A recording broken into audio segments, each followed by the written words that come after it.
If you want to get a great start in life, graduating debt-free should be a very high priority. It's very possible with a bit of planning, and by developing some good habits, you'll be able to graduate debt-free. What's up guys, and in this video, I'll be going over 14 tips on how to save money for college.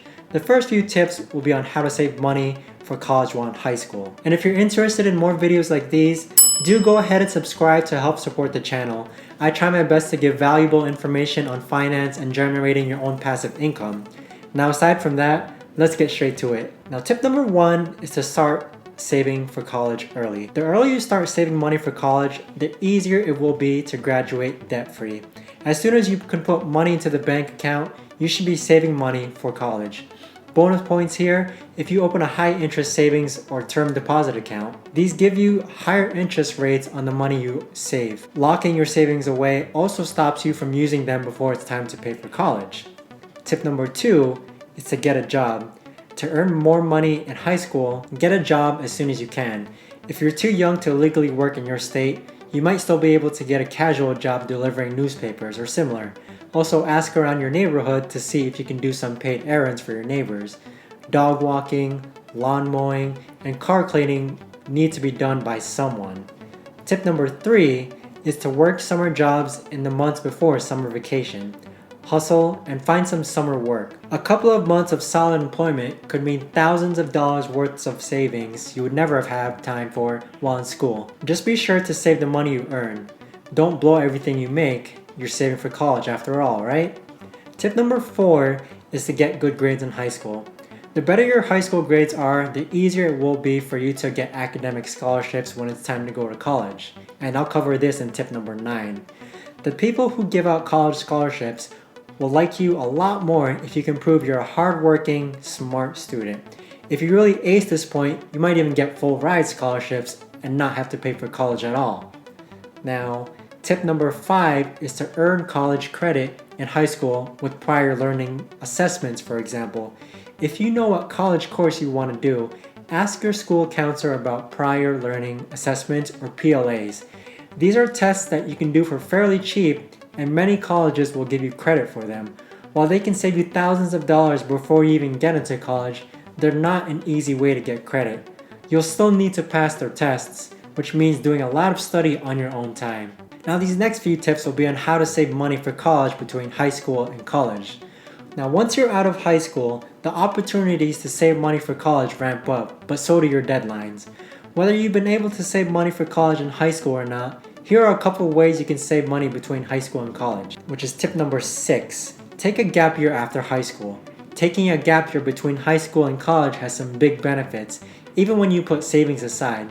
You'll be more mature and experienced when you get to college and be less likely to burn out. You'll also likely do much better in college than you would have if you went straight from high school.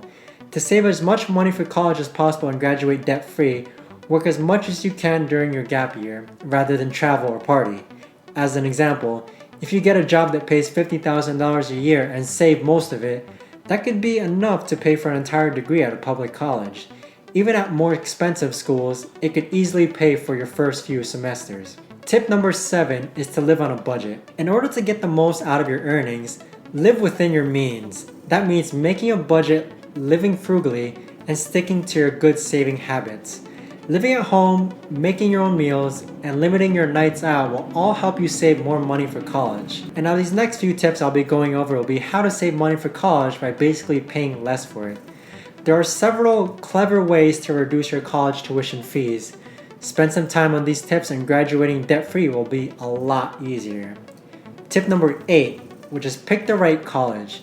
You don't have to go to a private college. All things being equal, the lifetime earning potential of private college grads is just around 10% more than public college grads. That might sound like a lot, but you'll still live a very happy life with a public college graduate salary. There's a bit of a selection bias here. People who can afford to go to private colleges are probably people already likely to earn more than the average though. So if you're able to choose between a private or public college, you're probably the sort of person who'd do fine at a public college. Tip number 9, find a scholarship or find a few of them actually. College scholarships are a godsend for many a struggling student. If you can find an organization or government body that will pay for some of your college education, you don't need to save as much money to be able to graduate debt-free. There are thousands of scholarships for all kinds of people. Get searching and find which ones you're eligible for, then apply for all of them. Don't just do this in your first year of college, repeat it every single semester and see what you can come up with.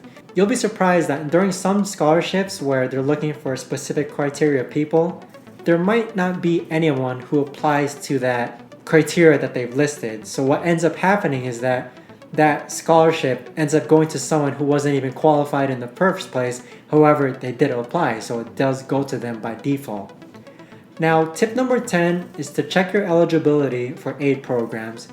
If you're from a low income or otherwise disadvantaged background, look into local, state, and federal aid that might be available for you. Just like scholarships, these programs are there to help you and will make graduating from college a whole lot easier. Tip number 11 is to ask your family to help pay your way.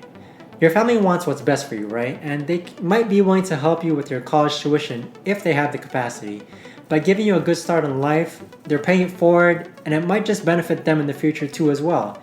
It can be an awkward conversation to ask your family members to help for money to pay for college, but it's one worth having. I mean, the worst they can say is no, right? Now these next few tips will be how to save for money in college while you're already in college. To graduate debt-free, your hard work needs to be continued after you start college.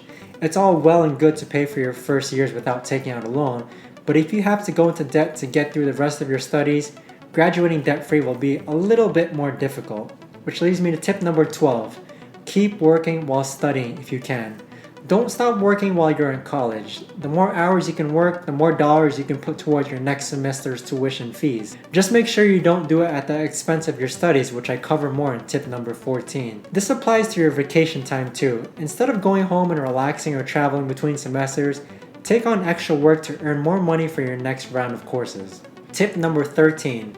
Study part-time. Studying part-time means taking 2 or 3 courses per semester instead of the usual 4. It gives you more time to work while still giving you enough time to study. If you're organized, it's possible to work full-time while studying part-time, especially if you can take night or remote classes. This will increase the amount of time it'll take for you to finish your course, and you may not be able to live on campus if you're not a full-time student. You have to make that decision yourself though. Remember though, you can switch between full and part-time study each semester. Tip number 14, don't fail courses. This might seem obvious, but it's an easy trap to fall into. Many students have put in so many hours of work that they didn't have the time to get a passing grade. If this happens, you'll still be paying for the courses that you fail, which is a huge waste of money. That's a waste of money, and it will increase the amount of time you'll be needed at college. Make sure you put in enough study time to pass all your courses. That way, you'll never have to retake a course unnecessarily. Now, is saving money to graduate debt-free possible? Yes, it's possible, but at the same time, it's not essential. If you follow these savings tips, it's really not difficult to graduate from college debt-free, especially if you start saving money from college while you're still in high school. Just remember though, it's not the end of the world if you have to take out a student loan. There's no shame in it.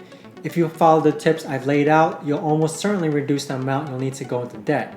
If you're able to stay out of debt completely, awesome. If not, you'll still be in a better position than you would have been otherwise. I hope you find this video helpful, and if you did, go ahead and leave a like and subscribe to the channel. I would really appreciate the support, and thanks for watching, and I'll see you in the next video.